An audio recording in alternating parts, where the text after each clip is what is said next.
Bueno, Omar, primero muchas gracias por brindarme esta posibilidad, por convocarme, ¿eh? Y vamos a hablar de mi pueblo, de mi querido Manuel Alberti, porque por ahí muchos no conocen Manuel Alberti, no saben la historia, ¿no?, de cada uno de los pueblos de Pilar, y bueno, Manuel Alberti es uno de ellos. Y en este caso se lo vamos a contar de una manera muy especial, porque recientemente se cumplió un nuevo aniversario de Manuel Alberti, pero Manuel Alberti nació como algo muy lejano a lo que es hoy, ¿eh? A 42 kilómetros de Capital Federal, ¿sí?, se formó un caserío, porque esta fue la verdadera idea, un caserío, allá lejos, hace tiempo, casi cercanos a 1964, 1965.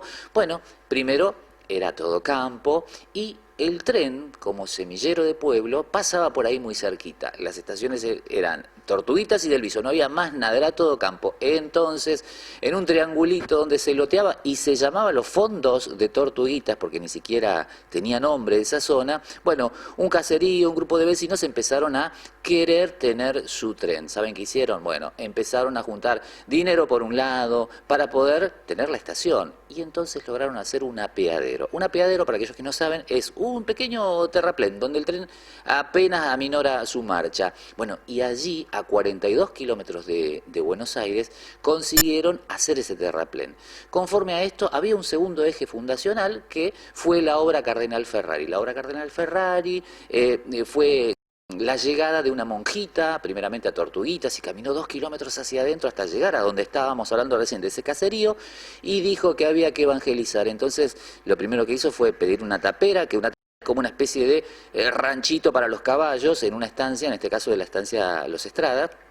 Y en ese ranchito dio catecismo, venía una partera, es decir, hubo dos ejes fundacionales. Por un lado, la llegada del tren. Y volviendo al tren, esta gente justamente en kilómetro 42, en esta apeadero, hicieron fuerzas para que pudieran de alguna manera parar el tren. Y el 11 de julio, a las 11:35 de 1965, paró por primera vez el tren en ese apeadero. Entonces, bueno, es allí donde, en lo personal, puse esta fecha para que sea fundacional. Porque, a ver, para buscar la fecha fundacional se tienen que haber hitos históricos, como por ejemplo la creación de una catedral, la llegada de un barco, y nosotros no teníamos nada porque vivimos muy lejos del río. Entonces, el hito histórico más importante es la llegada del tren.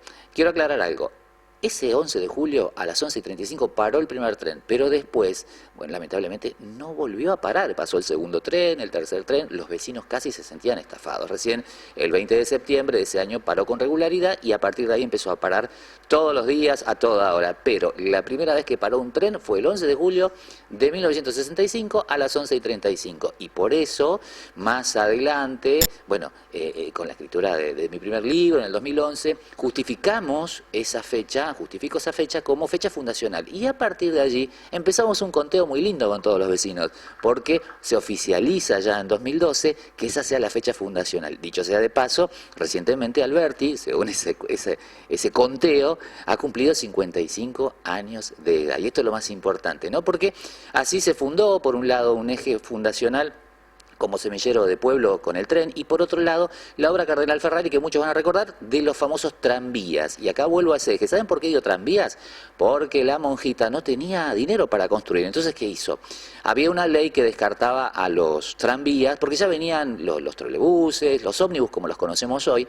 Entonces había muchos desechos, y la monjita consiguió 5 tranvías, le sacó los buggies, que son las rueditas, le sacó los troles arriba, todo lo que era la parte eléctrica, y los depositaron allí. Esos 5 eran 2 aulas, una era como una especie de consultorio médico, una biblioteca y una pilchería. Y cuando digo pilchería es un lugar donde vendían ropa usada, revistas usadas, eran muchas cosas, hasta galletitas partidas, miren lo que les digo. Bueno, pero de todas maneras allí nace la escuela número 2, en donde hoy está el Instituto María Madre Nuestra. Un poco más adelante, cuando ya se van conformando aulas y lugares, la Escuela 2 se muda y queda el Instituto María Madre Nuestra con un jardincito y con toda la historia que ustedes ya van conociendo, porque ya nos estamos acercando acercando un poquito a lo que es nuestro presente. Es decir, Manuel Alberti en un momento nació como Kilómetro 42, al poco tiempo se le pone el nombre de Manuel Alberti porque eran épocas difíciles, ¿eh? En realidad trataron de tomar ese nombre porque era bastante neutro. Había la posibilidad de ponerle algún otro nombre como Almirante Brown, ¿sí? O otro nombre que esté relacionado con los militares, pero eligieron al sacerdote que, dicho sea de paso, era muy poco conocido. Bueno, el tiempo pasó y realmente hay que hablar también de que la fe católica estuvo muy presente, por eso la santa patrona de Manuel Alberti es Santa Rosa de Lima. Entonces, que nosotros la compartimos con Villarrosa también, que es una historia muy linda. Todos recordarán la famosa tormenta de Santa Rosa, que cuando viene y estaba la ropa tendida había que sacar todo, porque realmente se llevaba puesto todo lo que había, y en esas zonas donde era mucho campo se notaba el viento y mucho. Por eso muchos recuerdan la tormenta de Santa Rosa de una manera muy particular, tierra por todos lados, pero eso es lo lindo de todas las historias. Y luego, de esa manera, bueno, Alberti comienza a crecer, y había una diferencia entre sus vecinos, del Viso y de Tortuguitas. ¿Y cuál era? Que era de clase trabajadora, entonces era como una ciudad dormitorio, porque todas las personas iban a trabajar fuera de allí y volvían muy tarde a la noche. Entonces es un ritmo distinto a Tortuguitas y a Del Viso, que son localidades muy lindas, que tienen mucho verde y que las conserva. Sin embargo, Alberti empieza a evolucionar de una manera mucho más, a progresar más, porque la gente trabajadora compra lotecitos, viene desde el interior del país, y hay una cosa muy linda, que si algún día van a Alberti, y después de la pandemia obviamente, y pasan un día domingo, van a recorrer sus calles y van a escuchar mucha música, porque es un pueblo muy alegre, pero cada música identifica el lugar de donde viene, de qué provincia viene, es decir, una chamarrita por acá, un chamamé por allá, una zambita. Eso quiere decir que Manuel Alberti está compuesto también por mucha gente del interior, y eso también es algo muy lindo porque nos enriquece. Entonces, bueno, Manuel Alberti ahí está peleando en seguir adelante con su historia. Es muy lindo saber que nos podemos unir entre los pueblos para aprender, para poder sumar, y eso es lo lindo. Así que cuando tengan un tiempito, visiten Manuel Alberti porque está lleno de historia. Y sin duda hay muchísimas historias más para contar, pero Omar, si te parece, lo hacemos en otro momento.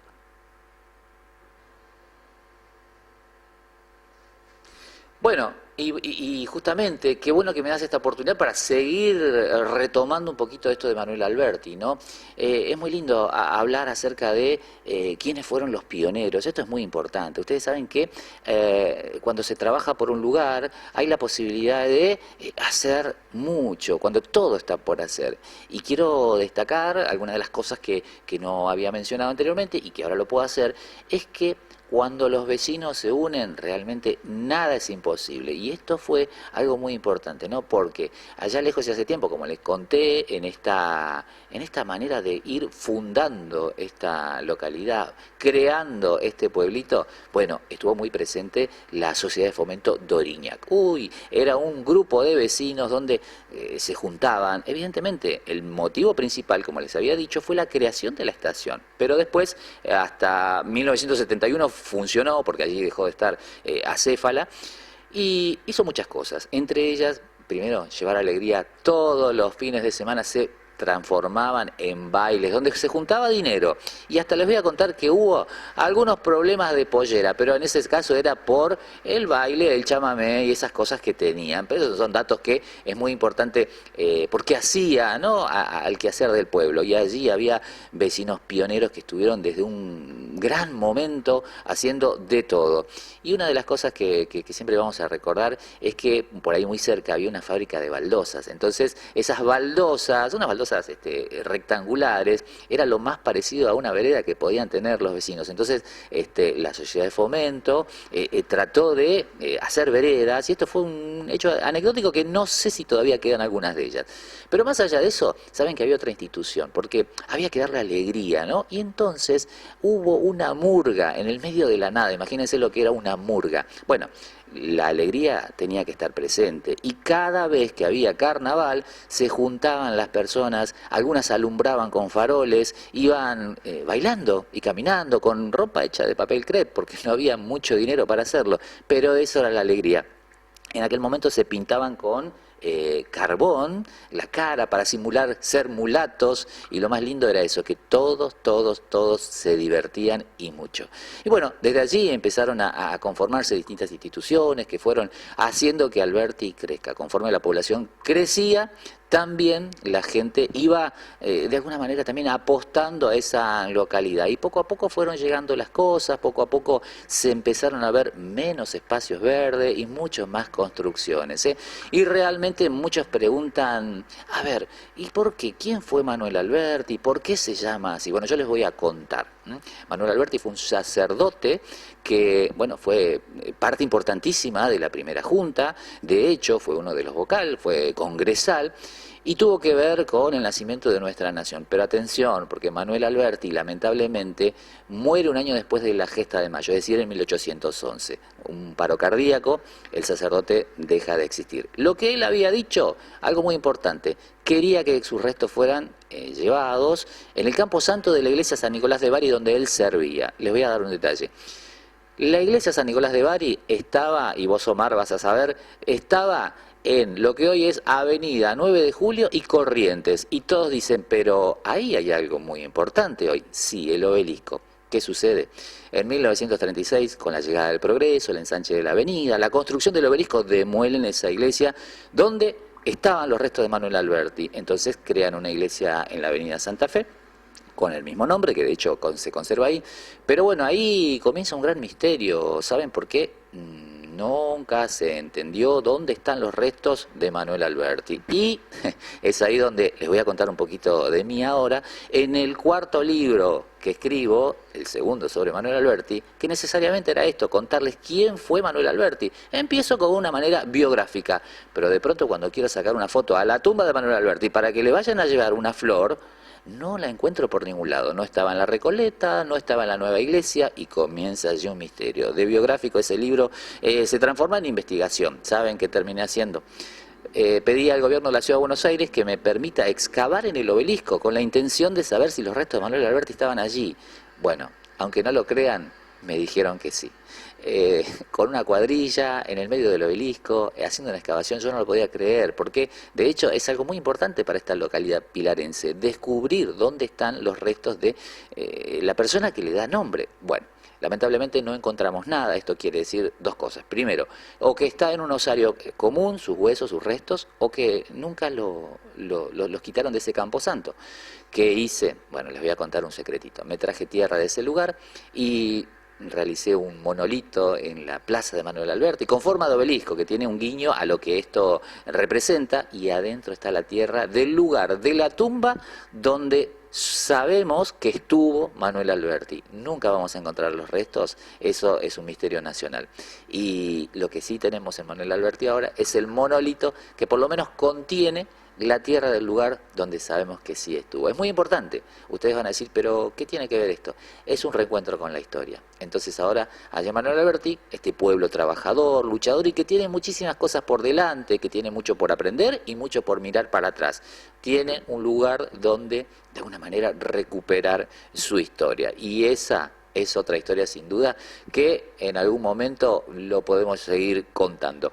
Lo importante es esto, que es una localidad pilarense, este Pilar tan lindo que tenemos, Omar, que vayamos donde vayamos, hay historias para contar. Entonces, no solamente Manuel Alberti, sin duda, a través de tu programa, a través de tu gentileza, han descubierto muchísimos lugares y todo lo que queda todavía para seguir buscando, investigando y conociendo de nuestro Pilar. Así que, Omar, te agradezco muchísimo este gran espacio.